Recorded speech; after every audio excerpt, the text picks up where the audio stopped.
शपथ लेता हूं कि मैं विधि द्वारा स्थापित भारत के संविधान के प्रति सच्ची श्रद्धा और निष्ठा रखूंगा। नमस्कार, नमस्ते बिहार में राहुल ओझा आपके साथ। तीसरी बार नरेंद्र मोदी देश के प्रधानमंत्री बन चुके हैं और इसी के साथ नरेंद्र मोदी ने इतिहास रच दिया है। 1962 के बाद नरेंद्र मोदी एकमात्र नेता हैं जो लगातार तीसरी बार प्रधानमंत्री बन चुके हैं। प्रधानमंत्री मोदी की नई टीम में 30 कैबिनेट मंत्री, 5 स्वतंत्र प्रभार वाले राज्य मंत्री और 36 राज्य मंत्री शामिल हैं। लगातार तीसरी बार प्रधानमंत्री बनने वाले नरेंद्र मोदी की कैबिनेट में कुछ पुराने चेहरे लौटे हैं तो कुछ नए चेहरों को जगह दी गई है। गठबंधन धर्म को निभाते हुए सहयोगी दल के नेता भी कैबिनेट में शामिल किए गए हैं। मोदी समेत 72 मंत्रियों ने पद की शपथ ली। मोदी के शपथ ग्रहण समारोह में पड़ोसी देशों के राष्ट्राध्यक्ष के साथ करीब 8000 मेहमान इस ऐतिहासिक पल के गवाह बने।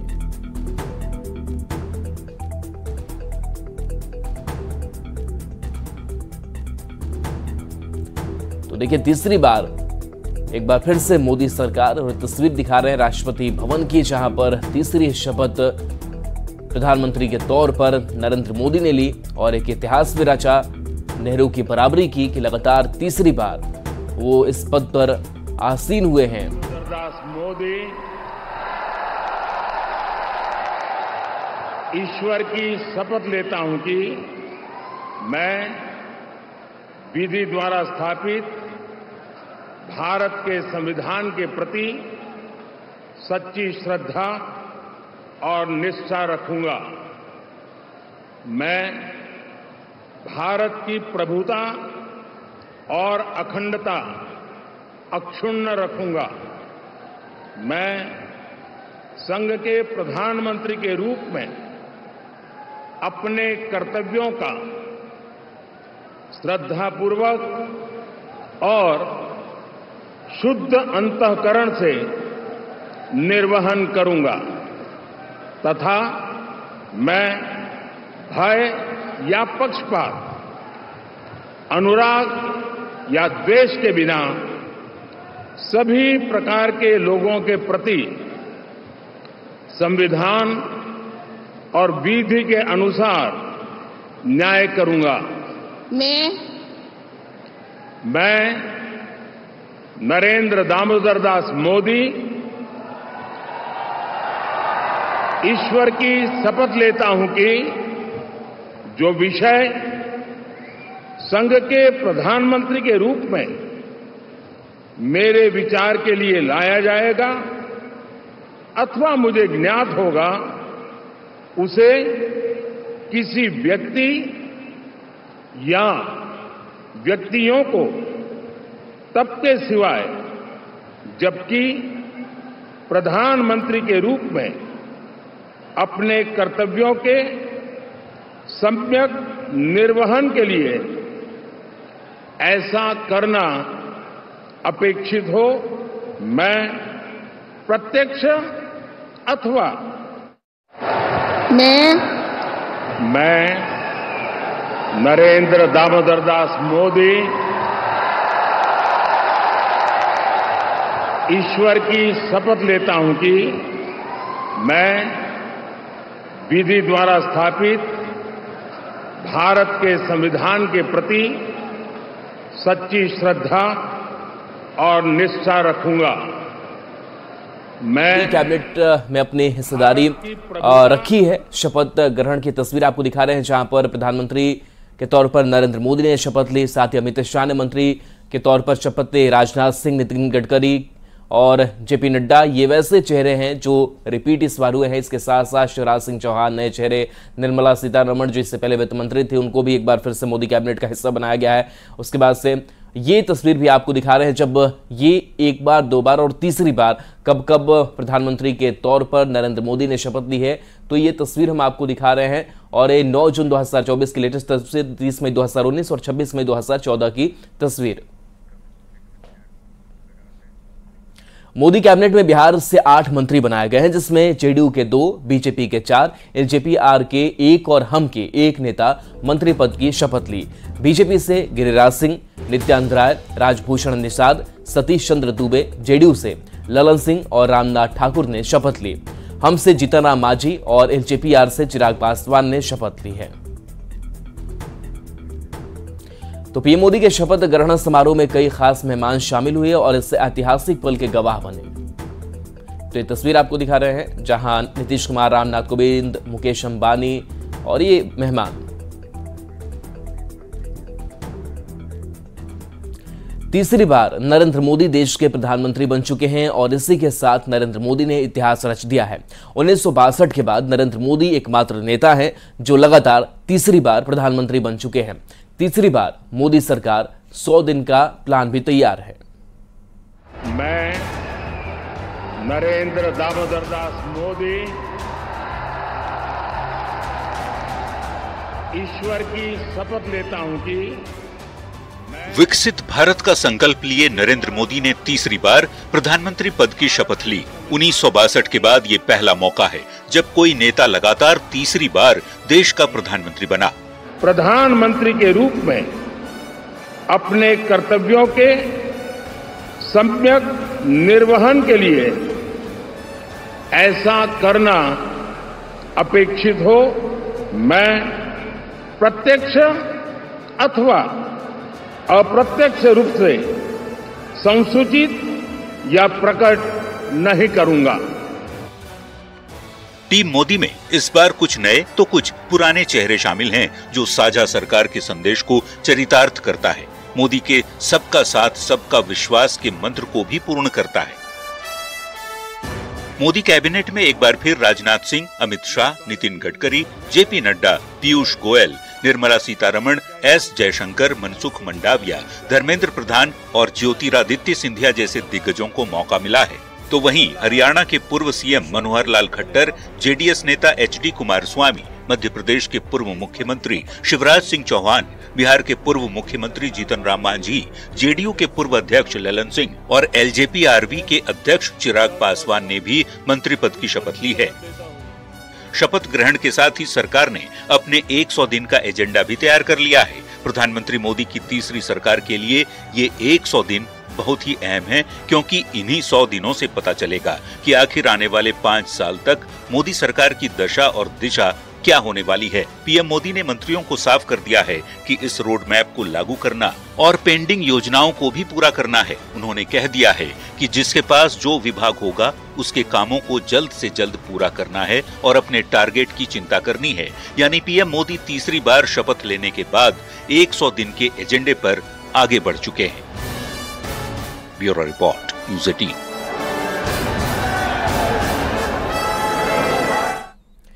तीसरी बार नरेंद्र मोदी देश के प्रधानमंत्री बने। बिहार से 8 सांसदों ने मंत्री पद की शपथ ली। विधानसभा चुनाव 2025 को ध्यान में रखते हुए मोदी मंत्रिमंडल में जातीय समीकरण को साधने की कोशिश की गई।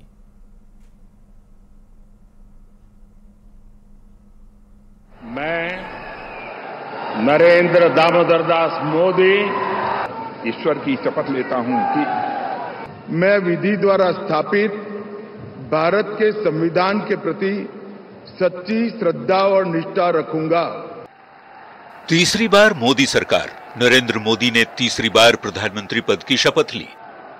मैं विधि द्वारा स्थापित भारत के संविधान के प्रति सच्ची श्रद्धा और निष्ठा रखूंगा। अगले 5 साल के लिए मोदी की नई टीम तैयार हो गई है।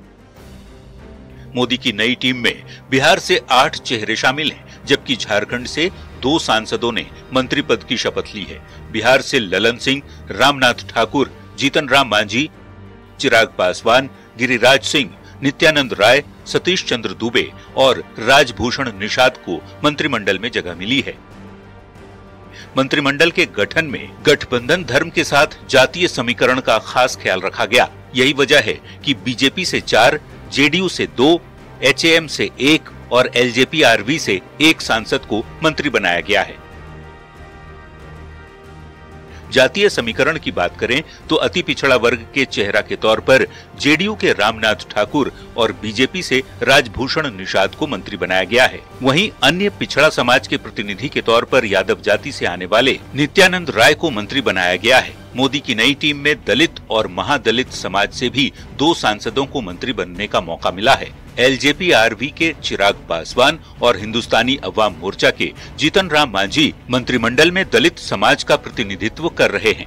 अति पिछड़ा और दलित समाज के साथ साथ मंत्रिमंडल में अगड़ी जातियों का भी खास ख्याल रखा गया है। भूमिहार समाज से 2 मंत्री बने हैं। 2014 से मोदी कैबिनेट में शामिल गिरिराज सिंह को फिर से बीजेपी ने मौका दिया है, तो जेडीयू के पूर्व राष्ट्रीय अध्यक्ष ललन सिंह को भी कैबिनेट में जगह मिली है। ब्राह्मण चेहरे के तौर पर बीजेपी के राज्यसभा सांसद सतीश चंद्र दुबे को मोदी मंत्रिमंडल में जगह मिली है। यानी कह सकते हैं कि मोदी की नई सरकार में जातीय समीकरण का खास ख्याल रखा गया है। मैं राजीव रंजन सिंह उर्फ ललन सिंह सत्यनिष्ठा से प्रतिज्ञान करता हूं कि मैं विधि द्वारा स्थापित भारत के संविधान के प्रति सच्ची श्रद्धा और निष्ठा रखूंगा। झारखंड की बात करें तो झारखंड से अन्नपूर्णा देवी को फिर से मंत्री बनाया गया है, जबकि रांची के सांसद संजय सेठ भी मोदी की तीसरी सरकार में मंत्री बने हैं। Bureau report, news 18। श्रद्धापूर्वक और शुद्ध अंतःकरण से निर्वहन करूंगा। और देखिए, आज नई कैबिनेट की पहली बैठक होनी है। शाम 5 बजे पहली कैबिनेट की बैठक होगी और बैठक में सभी नए मंत्री शामिल होंगे। नई मोदी कैबिनेट की पहली ये बैठक होगी जिसमें आगे की रणनीति पर चर्चा होगी और इसके साथ साथ किस तरीके से मंत्रालयों को संभालना है, इन तमाम चीजों पर चर्चा की जाएगी। और नरेंद्र मोदी ने जिस तरीके से 100 दिनों का एक टास्क दिया है, एक विजन तैयार किया है, उस पर भी बातचीत की जाएगी। तो आज नई कैबिनेट की पहली बैठक होने जा रही है शाम 5 बजे।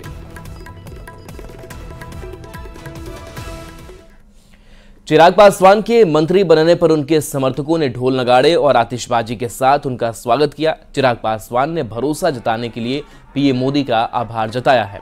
साथ ही अपना दायित्व का निर्वहन को लेकर उन्होंने भरोसा भी दिया है।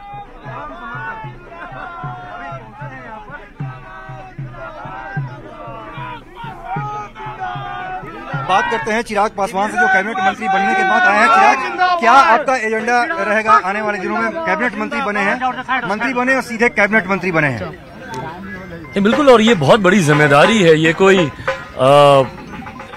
खुशी या सिर्फ जश्न बनाने का नहीं है, एक बहुत बड़ी जिम्मेदारी के साथ ये पद आता है। ऐसे में जो विश्वास मेरे प्रधानमंत्री जी ने मुझ पर जताया है, उसको पूरी ईमानदारी से, निष्ठा से, पूरी मेहनत से निभाऊंगा, ये विश्वास जरूर दिला। परिवार टूटा, पार्टी टूटी, आप अकेले सांसद बचे थे, लेकिन इस बार बीजेपी ने भरोसा, प्रधानमंत्री ने भरोसा जताया, आपको 5 सीटें मिली, 5 के 5 जीत करके आए। ये कितना आत्मविश्वास को बढ़ाता है और काम करने में आगे कितनी मदद मिलेगी? स्वाभाविक है, जब परिणाम अच्छे होते हैं तो हर किसी का मनोबल बढ़ता है।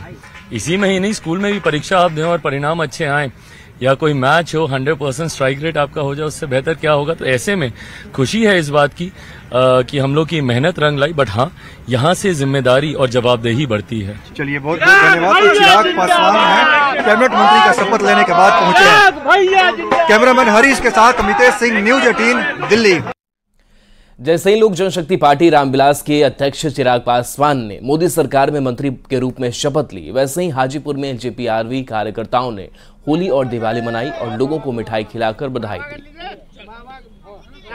नरेंद्र मोदी जिंदाबाद, जिंदाबाद, जिंदाबाद, पासवान जिंदाबाद, जिंदाबाद, जिंदाबाद।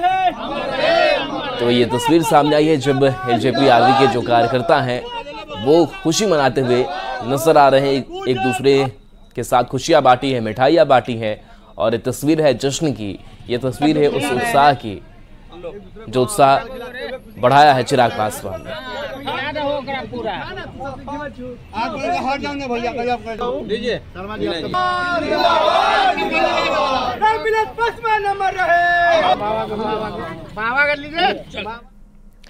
पीएम मोदी की नई कैबिनेट में मुजफ्फरपुर के सांसद राजभूषण निषाद केंद्रीय राज्य मंत्री के रूप में शपथ लिया है। मुजफ्फरपुर से पहली बार जीतकर सांसद बने डॉक्टर राजभूषण निषाद के समर्थकों में खुशी की लहर है। एनडीए कार्यकर्ताओं में गजब का उत्साह देखा जा रहा है। मुजफ्फरपुर में जमकर आतिशबाजी की गई। कार्यकर्ताओं ने नरेंद्र मोदी जिंदाबाद और जय श्री राम के खूब नारे भी लगाए।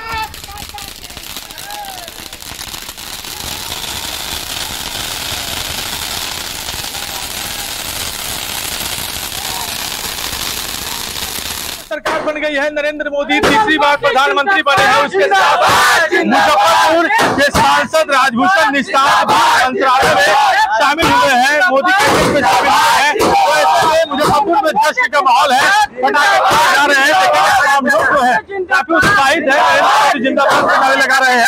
लोगों से बात करेंगे, क्या कहेंगे? आपके सांसद भी मंत्री बन गए जी, बहुत बहुत बधाई। पूरे मुजफ्फरपुर की जनता को बहुत बहुत बधाई कि हमारे पास बहुत दिनों के बाद, जड़ शहर के बाद एक मंत्री का पद मुजफ्फरपुर को मिला है। नरेंद्र मोदी जी के नेतृत्व में नरेंद्र मोदी जी को धन्यवाद, हमारे सांसद महोदय को बहुत बहुत बधाई और पूरे मुजफ्फरपुर की जनता को बहुत बहुत धन्यवाद। क्या कहेंगे? पीएम मोदी फिर से पीएम बन गए हैं मोदी जी। ये करोड़ों भारतीयों का ये उपलब्धि है। यशस्वी नरेंद्र मोदी जी का यह भूमिका है जो आज पूरे देश में खुशी का माहौल है।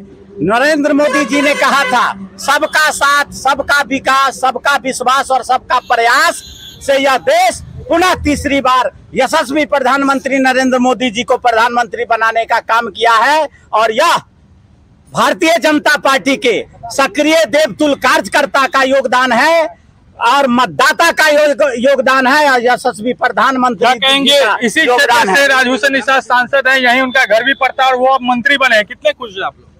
हम तो बहुत खुश है। अब सारा जनता मुजफ्फरपुर के खुशी की लहर में भी झूम रहा है, पटाखा फोड़ रहा है, मिठाइयाँ बांट रहा है कि पहली बार जीतने के बाद पहला बार मंत्री बनने का सौभाग्य राजभूषण निषाद जी को मिला है। तो मुजफ्फरपुर के सांसद राजभूषण निषाद भी मोदी कैबिनेट में शामिल हुए हैं। उन्होंने भी शपथ ले ली है मंत्री के लिए। तो ऐसे में कहीं न कहीं मुजफ्फरपुर में उत्साह जो है वह दुगुना हो गया है, क्योंकि एक बार फिर से पीएम मोदी जो है तीसरी बार उन्होंने शपथ ले लिया है के लिए। पटना में मेदांता हॉस्पिटल की ओर से इमरजेंसी और ट्रॉमा समिट का आयोजन किया गया, जिसमें स्वास्थ्य विभाग, पुलिस विभाग सहित कई विभाग के पदाधिकारी शामिल हुए। साथ ही सभी डॉक्टरों ने पैनल डिस्कशन के जरिए अस्पताल से पहले मरीजों को रास्ते में दिए जाने वाले इलाज की सुविधाओं के बारे में जानकारी दी, जिससे समय रहते मरीजों की जान बचाई जा सके। और आज जो समिट हुआ है उसमें इमरजेंसी और ट्रॉमा पे हम लोग बात कर रहे हैं। एक तो इमरजेंसी सर्विसेज कैसी हैं, क्लिनिकल पार्ट जो है कि कैसे हॉस्पिटल में हैंडल होना चाहिए। यंग डॉक्टर्स को ट्रेन किया जा रहा है, यंग डॉक्टर को सिखाया गया है अलग अलग जो चीज़ें होती हैं इमरजेंसी में, हार्ट की इमरजेंसी हो, ब्रेन की हो या दूसरे और इमरजेंसी जो है हड्डी टूटने की, उन सब चीज़ों पे हुआ। एक जो सेशन था पैनल में, वहाँ पे हम लोग एक बातचीत शुरू करना चाहते थे, एक डिस्कोर्स शुरू करना चाहते थे अपने स्टेट में कि क्या स्थिति है ट्रॉमा की। ट्रॉमा में जो हॉस्पिटल में पहुँचता है वो एक छोटा पार्ट है, उससे पहले जो है वो बहुत बड़ा पार्ट है जो हैंडल करना, तो वो हॉस्पिटल के हिस्से में नहीं होता, हॉस्पिटल का उस पर कोई कंट्रोल नहीं होता। लेकिन मरीज़ का आउटकम उसी पे डिपेंड है कि पहले कैसे, जब चोट लगी वहाँ से कैसे उसको अस्पताल लाया गया। और एक नज़र इस वक्त के हेडलाइंस पर।